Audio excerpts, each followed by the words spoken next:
الحمد لله نحمده ونستعينه ونستغفره ونؤمن به ونتوكل عليه ونعوذ بالله من شرور أنفسنا ومن سيئات أعمالنا من يهده الله فلا مضل له ومن يضلل فلا هادي له وأشهد أن لا إله إلا الله وحده لا شريك له وأشهد أن محمدا عبده ورسوله اللهم صل على محمد وعلى آل محمد كما صليت على إبراهيم وعلى آل إبراهيم إنك حميد مجيد اللهم بارك على محمد وعلى آل محمد كما باركت على إبراهيم وعلى آل إبراهيم إنك حميد مجيد من يطع الله ورسوله فقد رشد واهتدى ومن يعص الله ورسوله فقد ضل وغوى سبحانك لا علم لنا إلا ما علمتنا إنك أنت العليم الحكيم يا أيها الناس اتقوا ربكم الذي خلقكم من نفس واحدة وخلق منها زوجها وبث منهما رجالا كثيرا ونساء واتقوا الله الذي تساءلون به والأرحام إن الله كان عليكم رقيبا يا أيها الذين آمنوا اتقوا الله حق تقاته ولا تموتن إلا وأنتم مسلمون يا أيها الذين آمنوا اتقوا الله وقولوا قولا سديدا يصلح لكم أعمالكم ويغفر لكم ذنوبكم ومن يطع الله ورسوله فقد فاز فوزا عظيما أما بعد فإن خير الحديث كتاب الله وخير الهدي هدي محمد صلى الله عليه وسلم وشر الأمور محدثاتها وكل محدثة بدعة وكل بدعة ضلالة وكل ضلالة في النار أعوذ بالله السميع العليم من الشيطان الرجيم من همزه ونفخه ونفخه بسم الله الرحمن الرحيم حافظوا على الصلوات والصلاة الوسطى وقوموا لله قانتين صدق الله العظيم وصدق رسوله النبي الكريم ونحن على ذلك من الشاهدين والشاهدين والحمد لله رب العالمين.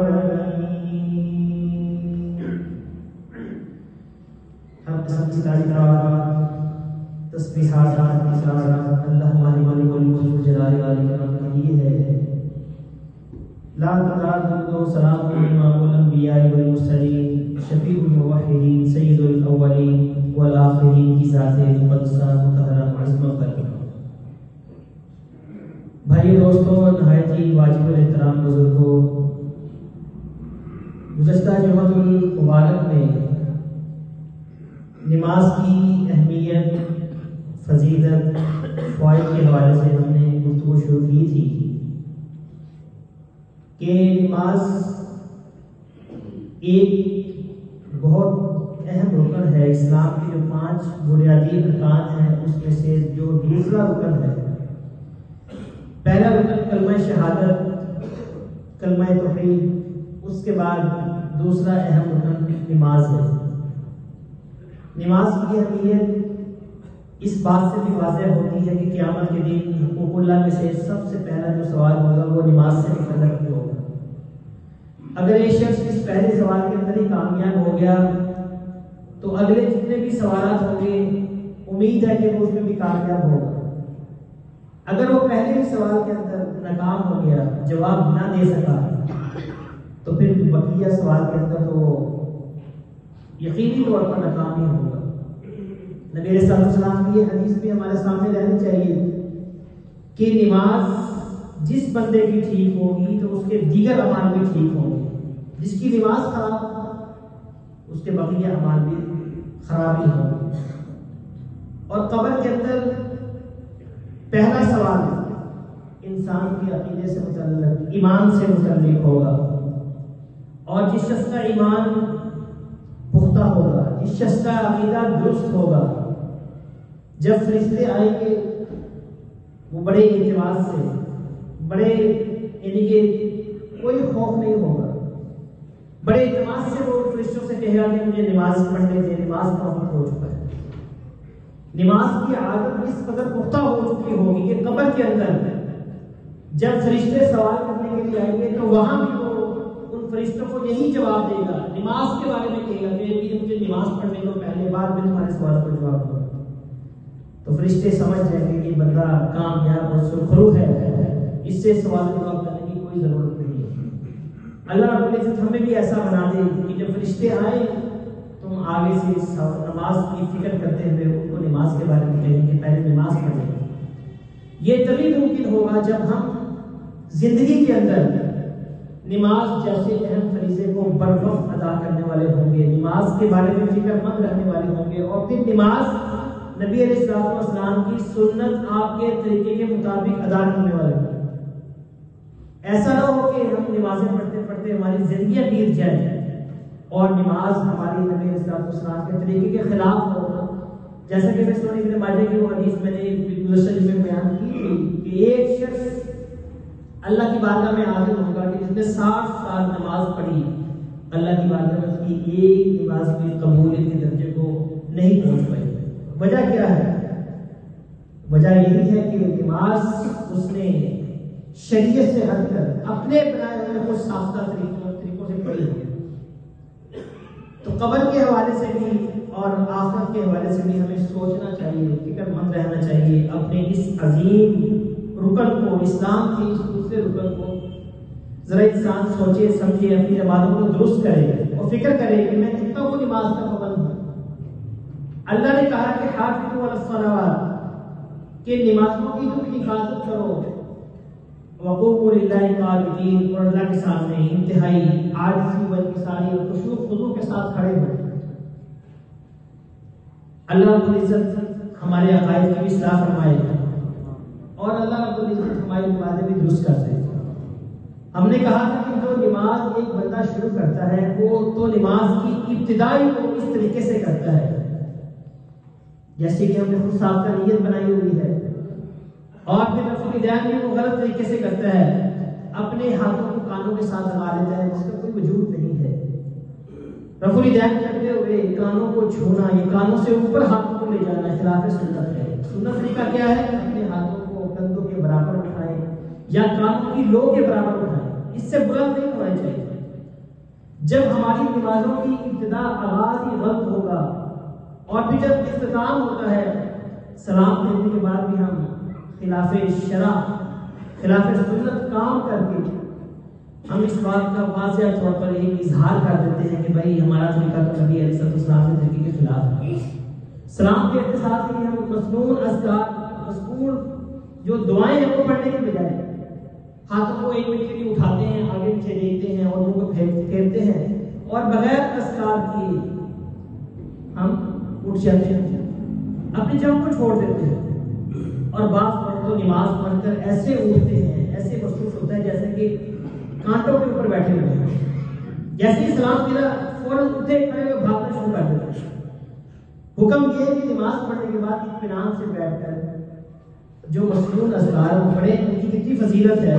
ایک بار ہم نے بیان کی تھی ان کی کتنی فضیلت ہے. آیت الکرسی پڑھے, دوسرے سبحان اللہ الحمدللہ اللہ اکبر پڑھے. یہ مصنون طریقہ ہے. ہاتھوں کو ایک منٹ کے لیے اٹھانا آگے پیچھے دیکھتے ہوئے, نہ خشوع خضوع نہ تضرع نہ عاجزی, یہ تو دعا کا طریقہ ہی نہیں, یہ مذاق ہے. آپ کسی شخص سے جا کر سوال کریں, اس سے کہیں کہ بھائی مجھے 100 روپیہ دے, اور آپ آگے پیچھے دیکھتے رہیں, وہ شخص کبھی بھی آپ کی طرف متوجہ نہیں ہوگا, آپ کو کبھی کچھ نہیں دے گا. لیکن جب آپ اس کی طرف یکسوئی کے ساتھ, تکرار کے ساتھ, عاجزی و انکساری کے ساتھ اپنے اوپر مسکینیت کی حالت تاری کرتے ہوئے اس سے جب کوئی چیز مانگیں گے تو اگلا بندہ بھی سوچے گا کہ بھائی دے دینی چاہیے. پروردگار کے سامنے کھڑے ہو کر ہم اس انداز سے جب ہاتھوں کو اٹھا کر مانگتے ہیں گویا کہ ہم دعا کے ساتھ مزاح کر رہے ہیں. اپنی نمازوں کو درست کیجیے, اپنے عقیدوں کو درست کریں سب سے پہلے, پھر اپنی نمازوں کو درست کریں. ہمارا آپ سے بس یہی ایک التجا ہے, اپنے عقیدے درست کر لو, اپنی نمازیں درست کر لو. قبر میں ہم سے جو سوال ہونا ہے, پہلا سوال ماں دین کا, تیرا دین کیا ہے.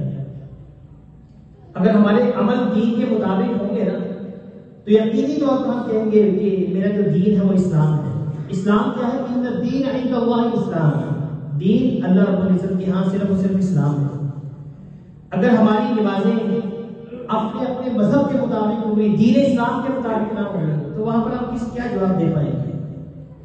مذہب کی پیروی مت کرو, دین اسلام کی پیروی کرو. اسلام ایک دین ہے, ایک مذہب نہیں ہے. مذہب لوگوں کے بنائے ہوئے ہوتے ہیں, دین پروردگار کی طرف اللہ کی طرف سے ہوتا ہے, اس میں کوئی غلطی نہیں ہوتی. لو کان من عند اللہ غیر لو کان من عند غیر اللہ لوجدوا فیہ اختلافا کثیرا, اگر تم اس دین کو اللہ کے علاوہ کسی اور کی طرف سے پاتے تو تم اس میں مزید بہت زیادہ اختلاف دیکھتے.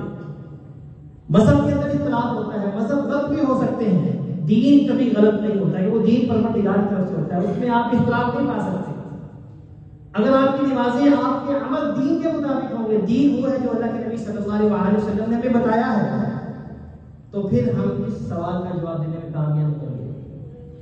اور ہمیں علم ہے کہ ہمارا رسول بھی ایک ہے, ایک قرآن ہے, ایک ہمارا پروردگار ہے, ایک دین ہے, ایک ہی کعبہ ہے, ایک ہی قبلہ ہے, منفعت ایک ہے اس قوم کی, نقصان بھی ایک ہی سب کا نبی ہے, دین بھی, ایمان بھی ایک, حرم پاک بھی, اللہ بھی, قرآن بھی ایک. کچھ بڑی بات تھی ہوتے جو مسلمان بھی ہیں. اقبال نے کہا تھا نا کہ سب کچھ ایک ہے, اس کے باوجود مسلمان ایک نہیں ہے. ہر ایک کی اپنی اپنی نماز ہے, اپنے اپنے طریقے ہیں. آپ کیا سمجھتے ہیں کہ دین کا اتنا اہم رکن, تو کیا نبی اکرم صلی اللہ علیہ وسلم نے جنہوں نے کوئی ایک بات بھی ہم سے مخفی نہیں رکھی, کیا وہ اس عظیم رکن کے بارے میں اپنی امت کو اطراف کے اندر مطلع کر کے جائیں گے دنیا سے گئے؟ کبھی ایسا نہیں ہو سکتا. نماز کا ایک ہی طریقہ نبی علیہ السلام نے امت کو سکھایا اور کہا کہ صلو کما رأیتمونی اصلی. طریقے مختلف نہیں ہو سکتے, ہر ایک رکن ادا کرنے کا ایک ہی طریقہ ہے, اس طریقے کو سیکھیں, اپنے لیے سیکھیں, اپنی نمازوں کو درست کرنے کے لیے سیکھیں. اپنے ہی من میں ڈوب کر پاجا سراغ زندگی, تو میرا نہیں بنتا نہ بن, اپنا تو بن. اپنے لیے ہم نے اپنی نمازیں درست کرنی ہے, اپنے عقیدے درست کرنے ہیں. اگر اپنے لیے ہم یہ عمل درست نہیں کریں گے تو پھر کیا ہوگا؟ ہمیں ہی نقصان ہوگا. ہم آپ سے کوئی چیز نہیں مانگیں گے, کوئی نذرانے نہیں مانگتے کہ ہمیں ماہانہ نذرانے دیں، بس آپ سے یہی کہتے ہیں کہ اپنی نمازوں کو، اپنے عقیدوں کو درست کر لیں۔ ہمارے نبی صلی اللہ علیہ وسلم ہمیں یہی سکھا کر گئے تھے اپنی امت کو کہ ترکت فیکم امرین لن تضلوا ما تمسکتم بہما کتاب اللہ و سنت رسولہ، کہ میں تمہارے درمیان دو چیزیں چھوڑ کر جا رہا ہوں، کتاب اللہ اور سنت۔ یہ دو چیزیں ہیں، ان کو تھام لو اور اپنی نمازوں کو درست کر لو۔ ہماری نمازوں کا آغاز ہی غلط ہوتا ہے، پھر اس کے بعد ہم سورۃ الفاتحہ نہیں پڑھتے، حالانکہ سورۃ الفاتحہ کے بغیر نماز ہی نہیں ہوتی۔ آپ صلی اللہ علیہ وسلم کا واضح فرمان ہے کہ لا صلاۃ لمن لم یقرأ بفاتحۃ الکتاب، اس شخص کی کوئی نماز ہی نہیں جو سورۃ الفاتحہ نہیں پڑھتا ہے۔ ایک شخص چائے بناتا ہے تو چائے میں جب تک وہ پتی نہیں ڈالے گا تو وہ چائے نہیں کھلائے گی۔ آپ دودھ کے اندر الائچی ڈال لیں، سونف ڈال لیں، کوئی چیز بھی ڈال لیں، پتی نہ ڈالیں، کوئی بھی شخص یہ نہیں کہے گا کہ یہ چائے ہے، دودھ ہی کہے گا۔ آپ پانی کے اندر صرف پتی ڈال لیں اور کچھ بھی نہ ڈالیں، سب لوگ یہی کہیں گے کہ یہ چائے ہے۔ چائے بنتی پتی سے ہے۔ نماز تبھی ہوگی جب اس میں فاتحہ ہوگی، فاتحہ نہیں ہوگی وہ نماز ہی نہیں ہوگی۔ اللہ کے نبی صلی اللہ علیہ وسلم نے اس کے بارے میں بطور خاص حکم بھی دیا ہے، جبکہ اللہ کے نبی صلی اللہ علیہ وسلم نے یہ نہیں کہا کہ آپ رکوع کے اندر، اس سجدے کے اندر سبحان ربی العظیم سبحان ربی الاعلیٰ امام کے پیچھے پڑھو، لیکن سورۃ الفاتحہ کے بارے میں کہا کہ پڑھنا ہے رکوع میں۔ اس لیے اپنی نمازوں کو درست کرنے ایک طریقہ جو ہمارے نبی نے سکھایا اس طریقے کو سیکھیں، خود سیکھیں، محنت کریں۔ دنیاوی معاملات کے اندر تو ہم بہت تیز ہیں، بڑی جستجو کرتے ہیں، بڑی سرچ کرتے ہیں۔ آج کل تو تحقیق عام ہے، نیٹ کا دور ہے، سب چیزیں آپ کے سامنے ہیں، کتابیں موجود ہیں، ذرائع سارے ہمارے ہاتھوں کے اندر ہیں۔ اپنی نمازوں کو درست کریں، اپنے اماموں کے مذہب کی پیروی مت کریں، اللہ کے نبی صلی اللہ علیہ وسلم کے دین کو فالو کریں، ان کے طریقے کو فالو کریں، اور ایک ہو جائے تو بن سکتے ہیں خورشید مبین، ورنہ ان بکھرے ہوئے تاروں سے کیا کام بنے۔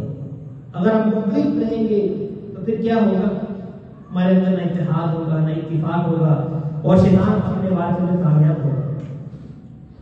ہماری نمازیں جب سنت کے مطابق ہوں گی تو پھر ہمارے نمازیں ہمارے اندر انقلاب پیدا کریں گے، تبدیلی پیدا کریں گے۔ ایک بار نے کہا تھا نا کہ جو میں سر بسجدہ ہوا کبھی تو زمین سے آنے لگی صدا، تیرا دل تو ہے صنم آشنا، تجھے کیا ملے گا نماز سے۔ ہمارے دلوں کے اندر تو بتوں کی محبت، پیروں کی محبت، قبروں کی محبت سمائی ہوئی ہے، تو ہمارے نماز سے ہمیں عقیدے کی سمجھ کیسے آئے گی؟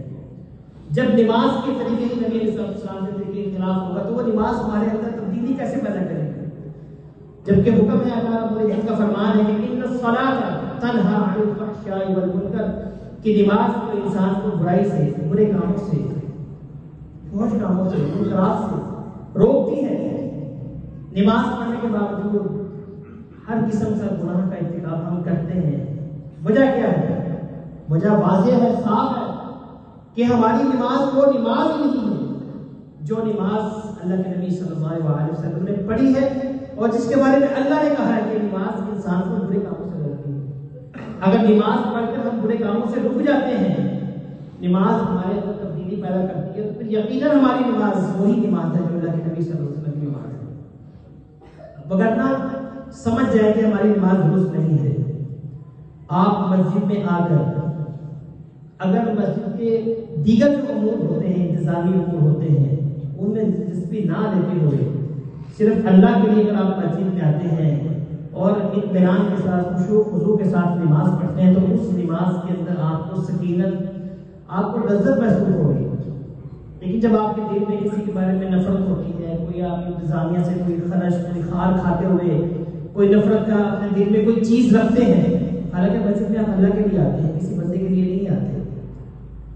آج ہی ہر بندہ اپنی نماز، اپنے ایمان کو چیک کر سکتا ہے کہ میں کتنا ہوں نماز کے اندر مخلص ہوں۔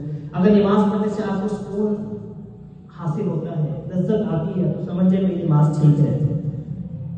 نماز پڑھنے کے بعد اگر آپ کو سرور نہیں آتا، دل نہیں لگتا نماز میں، دل کسی اور چیزوں میں لگا ہوا ہے، یعنی کہ مسجد کے دیگر معاملات میں لگا ہوا ہے، جیسے کہ ہمارے آج کل لوگوں کے ذہنوں میں ہوتا ہے، خار کھاتے ہیں لوگوں سے، انتظامیہ کے بندوں سے، کسی انتظامی معاملے سے، لائٹ سے، پنکھے سے، ہیٹر سے، کسی بھی چیز سے اگر آپ کی توجہ ان چیزوں کی طرف رہے گی نا تو پھر آپ کو نماز کے اندر لذت و سکون نہیں آئے گا۔ یہ تجربے کی بات ہے۔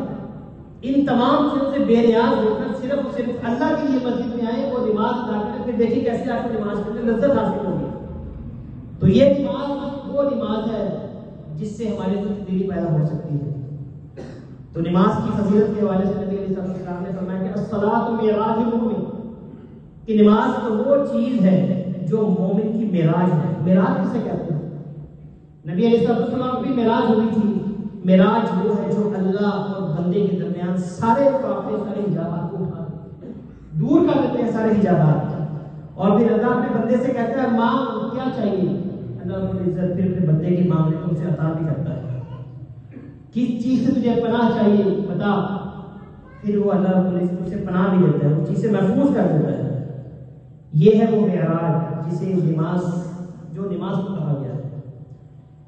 نبی علیہ السلام نے نماز کی اہمیت کو واضح کرتے ہوئے کہا کہ اپنے بچوں کو بھی نماز کی ترغیب دیں جب وہ بچہ آپ کا 7 سال کا ہو جائے، اور جب 10 سال کا ہو جائے تو پھر اس پر سختی کے ساتھ اس کو نماز پڑھائیں۔ کسی نے پوچھا کہ میرا بچہ نماز نہیں پڑھتا، سویا رہتا ہے، اٹھتا نہیں ہے۔ شیخ صالح حسین رحمہ اللہ سے یہ سوال کیا گیا تو انہوں نے کہا کہ اگر آپ کے بچے کے اوپر بستر ہو، بستر پر آگ لگ جائے تو پھر آپ کیا کہیں گے؟ بچے کو سونے دیں، سوئے رہنے دیں، کبھی نہیں آپ بھاگتے ہوئے جائیں گے اور بچے کو آپ زبردستی اٹھائیں گے وہاں سے۔ کہا کہ جیسے آگ سے بچانے کے لیے اپنے بچے کے اوپر تم جاتے ہو، بچاتے ہو آگ سے، زبردستی اس کو بستر سے کمرے سے نکالتے ہو، ایسے ہی نماز کے لیے اپنے بچوں کو اپنے کمرے سے نکالو، بستر سے نکالو۔ تو نماز ایک ایسی عبادت ہے، تو نماز کی اہمیت تو اس بات سے بھی واضح ہوتی ہے کہ یہ کسی بھی حالت میں نماز معاف نہیں ہے۔ اگر ایک شخص بیمار ہے، بیماری اس نوعیت کی ہے کہ کھڑے ہو کر نماز نہیں پڑھ سکتا، بیٹھ کر پڑھ لے، بیٹھ کر نہیں پڑھ سکتا تو لیٹ کر پڑھ لے، اشارے سے پڑھ لے۔ اگر وضو کرنے کی طاقت نہیں ہے، بیمار ہے، تیمم کر لے، تیمم بھی نہیں کر سکتا تو بغیر وضو، بغیر تیمم کے بھی نماز پڑھ لے۔ کتنی آسانی، کتنی سہولت ہے۔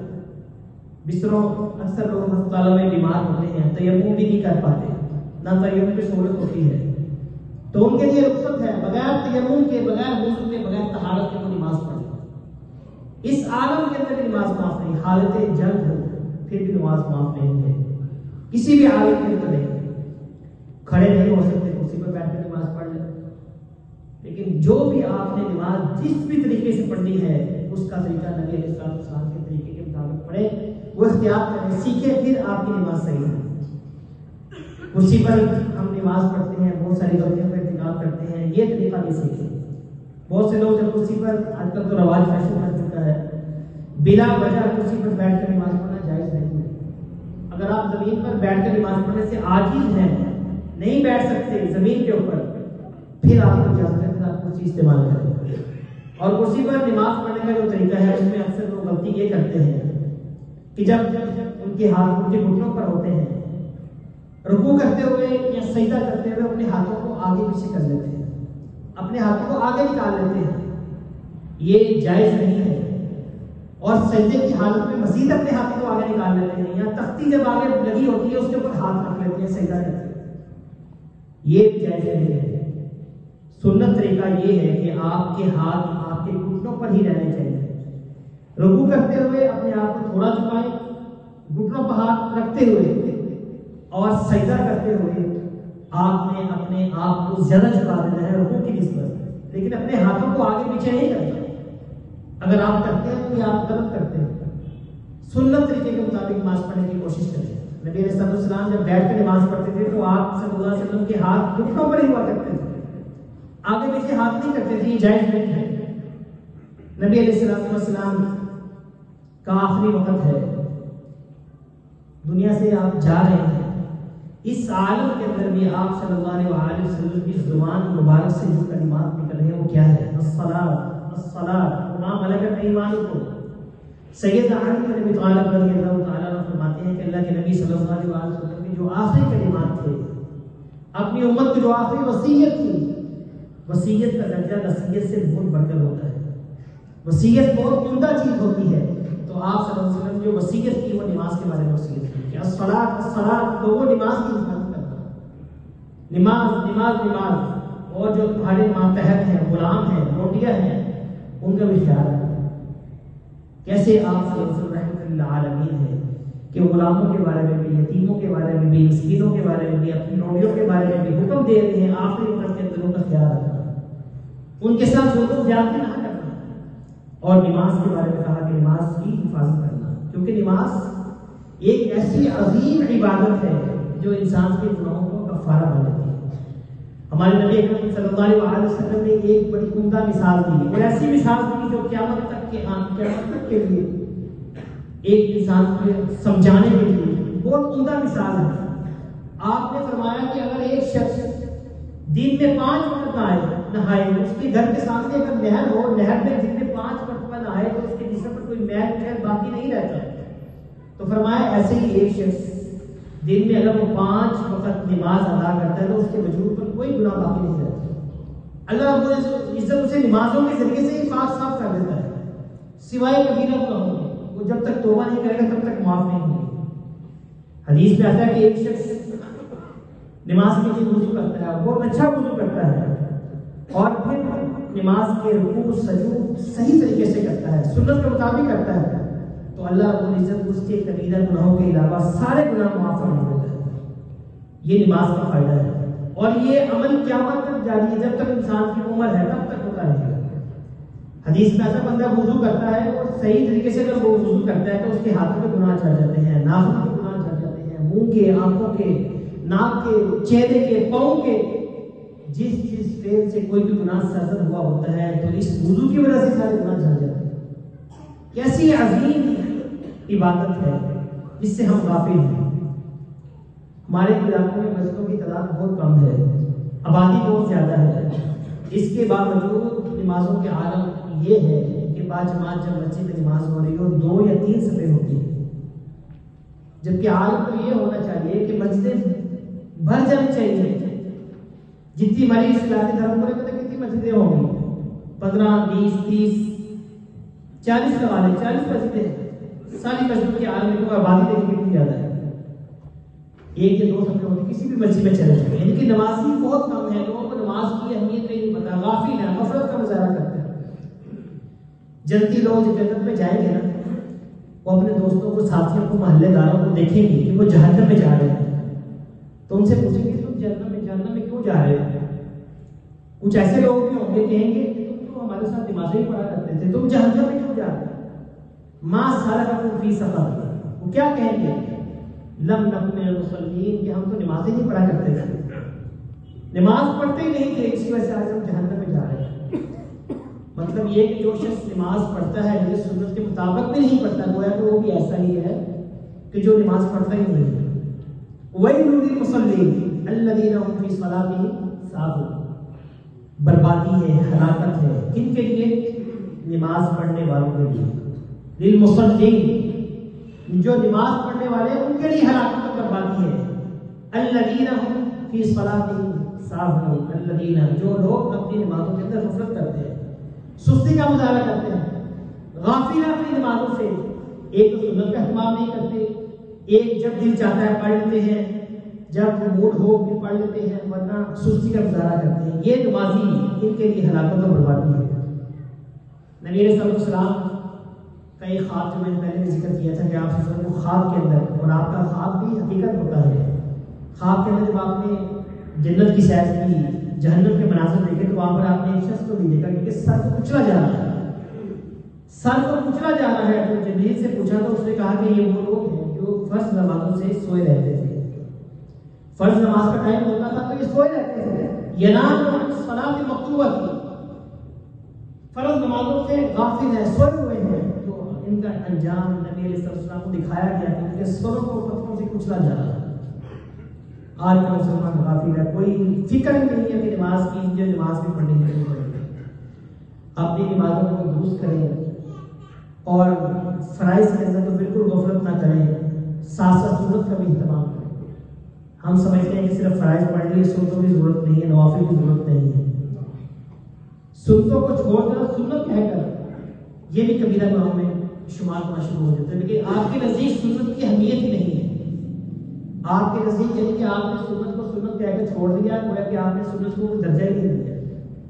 آپ نے نبی علیہ السلام کی بات کو، آپ کے عمل کو آپ نے حقیر جانا، فرض کے مقابلے میں کہ سنت خیر ہے نہیں، سنت کو معمولی سمجھ کر چھوڑ دینا، ترک کر دینا، یہ بہت بڑا گناہ بن جاتا ہے۔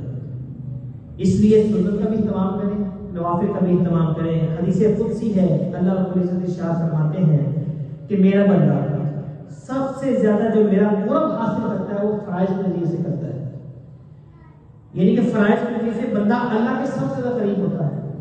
اور جو بندہ فرائض کے ساتھ ساتھ نوافل کا بھی اہتمام کرتا ہے اور پھر اتنی نفلی عبادت کرتا ہے کہ اللہ فرماتے ہیں پھر وہ میرا محبوب بن جاتا ہے، میں اسے اپنا محبوب بنا لیتا ہوں نوافل کے ذریعے سے، یعنی کہ نفلی نماز بھی، نفلی روزے بھی، نفلی صدقہ و خیرات بھی، نفلی حج بھی، نفلی عمرے بھی، ہر قسم کی نفلی عبادت بندہ اللہ کا محبوب بن جاتا ہے۔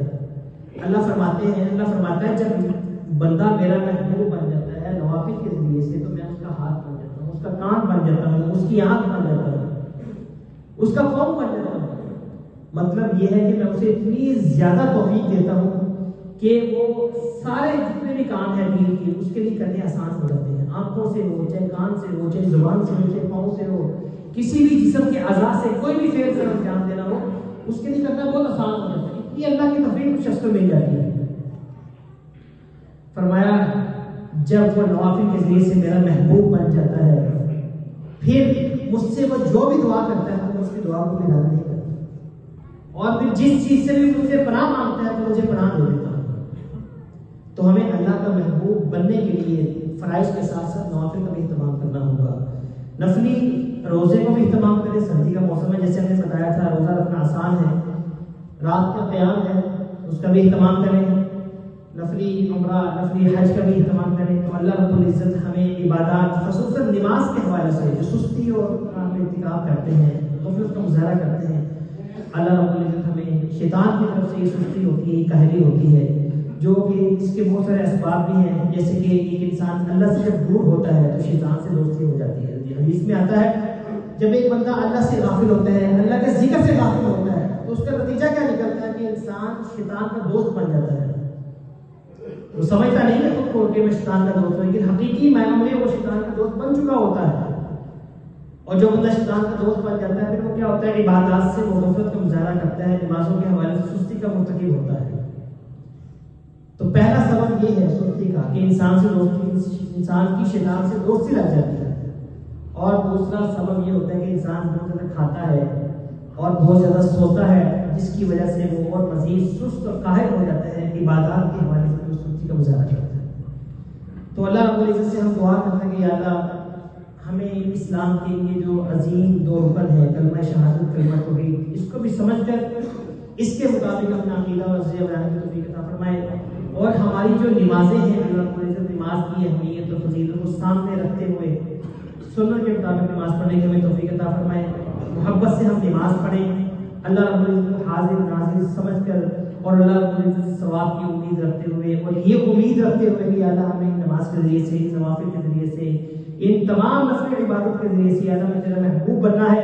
جب آپ محبوب بن جائیں گے اللہ سے جو مانگیں گے اللہ آپ کو عطا کرے گا، اللہ سے جس چیز سے بھی پناہ مانگیں گے اللہ رب العزت آپ کو اس چیز سے دور کر دے گا۔ اللہ رب العزت ہمیں توفیق عطا فرمائے۔